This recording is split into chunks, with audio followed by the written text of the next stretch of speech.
Ako si Mark, 28. Buntis ang asawa kong si Marie. At sobrang excited na akong maging tatay. Nung unang dinala niya ako sa bahay nila, nakita ko ang magaganda niyang kapatid. Napaisip tuloy ako. Parang mali yata ako nang napili. Haha, biro lang. Sa bahay nila nagstay ngayon ang asawa ko para may mag-aalalay sa kanya since may trabaho ako. At ako na lang mag-isa sa apartment namin. Pero binibisita ko pa naman siya every after ng duty ko.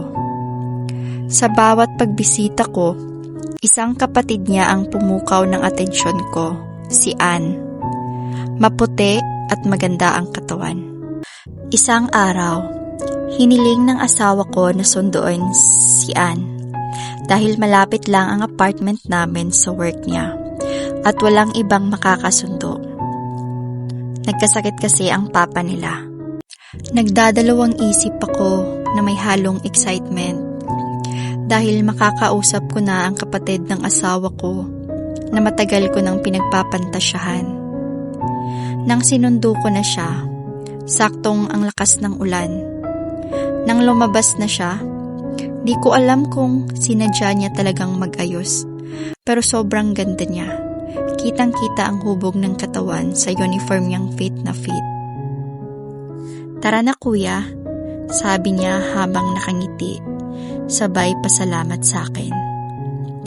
Habang bumabiyahe kami, di ko mapigilan ang kilig habang dumadampi ang dibdib niya sa likod ko.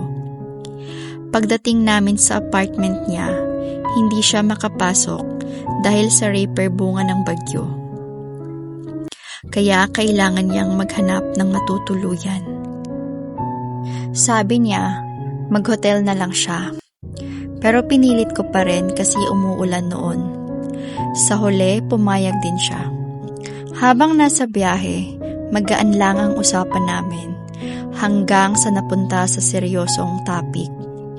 Pinili ko na lang itago sa asawa ko na dito ko siya pinatuloy para iwas alala at issue. Pagka-uwi namin, agad siyang naligo at nagpahinga sa kwarto naming mag-asawa. Ako naman, naligo rin at humiga sa sala. Hanggang sa naabutan ko siyang nakatayo sa pintuan ng kwarto. Suot ang sexy na pantulog ng asawa ko. Kitang-kita na wala siyang panloob dahil see-through ang suot niya. Nag-aya siyang manood ng movie. Di ko alam kung sinadya niya akong akitin, pero sobrang init ng oras na yon. Kumuha ako ng beer at nanood na. Habang umiinom, sumandal siya sa balikat ko at halatang may motibo. Hindi ko na pinalampas. Inalis ko na at hinalikan sa leeg. Sabik na ako. Pero gusto ko muna siyang masatisfy. Hindi na rin ako nagulat nang gumanti siya ng halik. Halatang sabik din. Pareho kaming nag-init at kung saan-saan na umabot ang halikan. Napaungol siya pero tinakpan ko ang bibig niya. Hanggang sa tuluyan ko siyang pinasok. Hindi na virgin pero masikip pa rin. Pinakamasarap na kasalanan na nagawa ko. Meron din siyang kasintahan kaya quits lang siguro. Lahat na yata ng posisyon ay nagawa namin. Napaka-wild naming dalawa. Wala na kaming pakialam sa mga ingay na nagagawa namin. Nakalimang rounds kami dahil wala kaming pasok pareho kinabukasan. Mapang-akit na ngiti lang ang ganti niya sa pagbayo ko.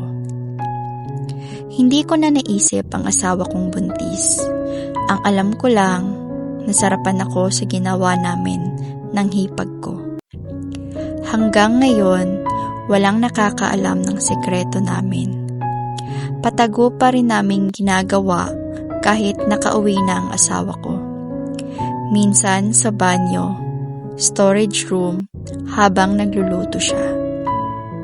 Kapag walang chance, nagmomotel pa kami para lang maituloy ang kasalanang hindi namin bibitawan.